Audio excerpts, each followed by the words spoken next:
ఆయన అందరికీ ఒక గొప్ప మాట చెప్పారు.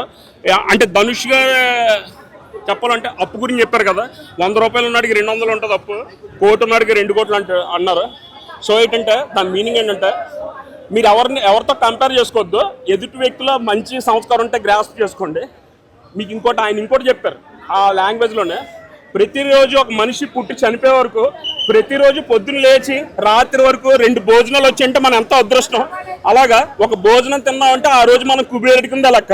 అంతేకాని మనం ఇంకోటితో కంపేర్ చేసుకుని ఉన్న అత్యాస పనికిరాదు. మనిషికి ఆశ ఉండాలి, సంస్కారం ఉండాలి.